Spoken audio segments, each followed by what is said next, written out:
C'est Paquet, on se retrouve pour un tout nouveau 13 récap de la journée du 10 novembre 2025. Aujourd'hui, encore un petit SL. On s'approche du drawdown max. Encore 150 dollars de drawdown. Et c'est finito pour le compte. Alors aujourd'hui, petit SL un peu gaze. Pourquoi? Parce que j'ai pas forcément fait gaffe à l'ES. On avait créé une divergence que j'aurais dû prendre en compte. Je vais m'habituer à trader très simplement comme ça. Ça m'aidera beaucoup, je pense. Bref, on a eu un truc très bizarre là sur le NQ. Voilà. On est en journée avant. Enfin, aujourd'hui, on est un jour avant un jour férié à prendre en compte. Donc, bref. Ok. Alors, on a eu une journée pour moi qui allait être baissière sur un certain point, pas jusqu'à des liquidités externes, mais plutôt internes. Pourquoi? On a ouvert en gap sur une journée entière, on est en hausse très poussée. Aucune manipulation de prix, euh, si ce n'est que celle-là que j'aurais dû plus prendre en compte, je pense, dans mon analyse. Parce qu'en fait, on est revenu dans ce gap, on a réagi à la hausse, on a manipulé le prix ici, on distribue, on revient dans un VGH1, on redistribue à la hausse.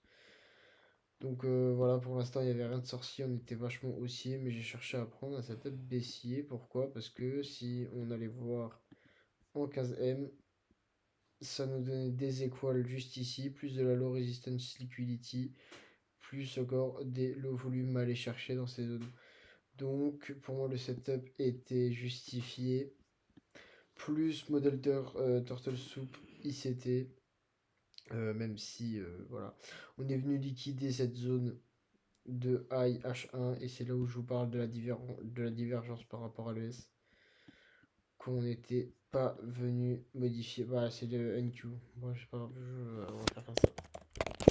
Comme depuis toujours. Différence de l'ES où on n'est pas venu prendre ses high avant l'ouverture des markets, de marché. Donc voilà, ça j'aurais plus dû le prendre en compte. J'avais pas le graphique de l'ES sous les yeux. Je peux m'en prendre qu'à moi-même.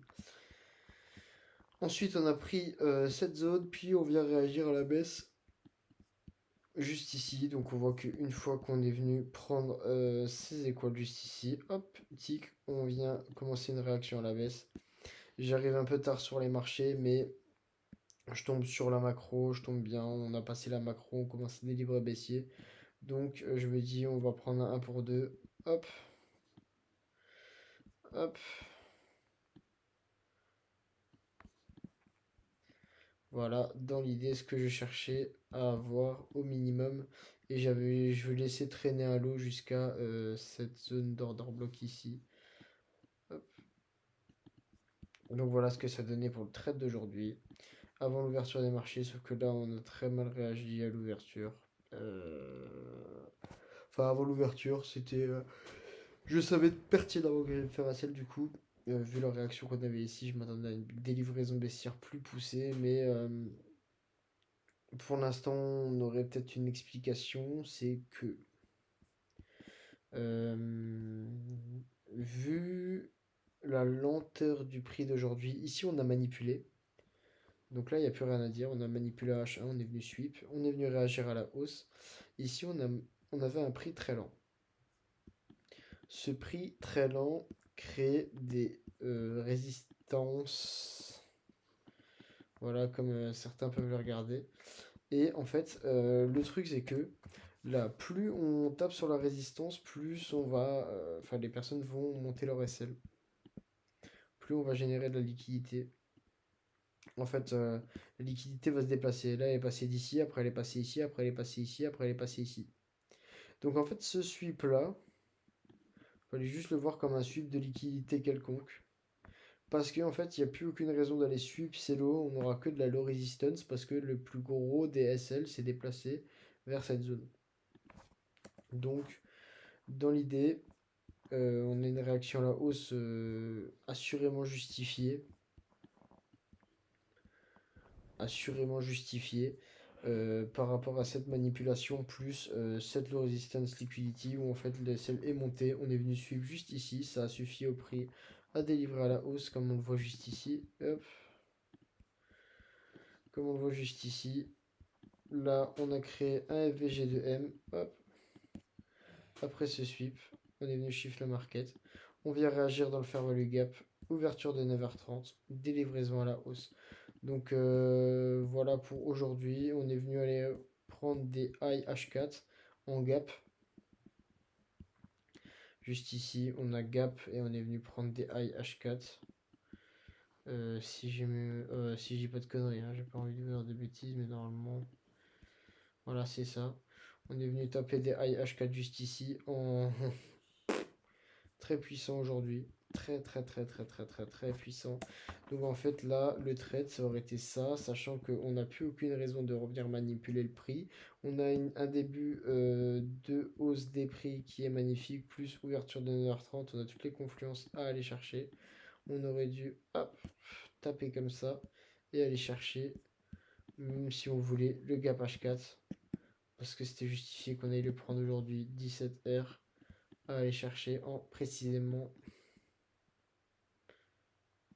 20 minutes. Donc voilà. J'espère qu'il y en a qui ont pu prendre ce trade aujourd'hui. Parce que du coup, ça veut dire que vous avez été comblé ici. Vous avez pris un 20R normal. J'espère que vous avez pu le prendre. Je suis en train de continuer les backtests à fixe replay. Bah, comme un TP juste à l'instant. Que dire de plus que tout se passe bien sur mon backtest FX replay. Voilà. Parce que du coup, il faut que je reprenne confiance en moi un peu dans l'idée. Donc voilà, j'ai un balance à déjà 2588 $ réalisé sur le compte. Je vois pas pourquoi j'arriverai à backtest FX replay et faire des bonnes perfs alors que sur en live je fais de la merde. Donc voilà, il y a qu'à continuer, ça va le faire. J'ai pas trop de peur sur ça. J'espère juste pas perdre mon compte et faire un petit TP, sinon c'est chiant. Mais bon, après, c'est partie du jeu. Ça me fera apprendre de mes erreurs. Ouh, pas couette. Donc voilà. Sur ce, les gars, c'était tout pour aujourd'hui. Personnellement, je vais finir cette vidéo, je vais la poster, faire ma vidéo du jour et je vais rentrer chez moi. Je reprendrai ma session de trading mercredi. Parce que demain, c'est jour férié. On va voir juste s'il y a des grosses annonces.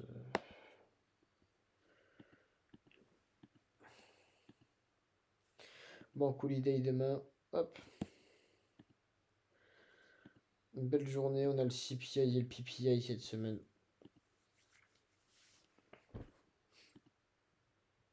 Donc, à moins qu'on. Ça me plaît pas en fait.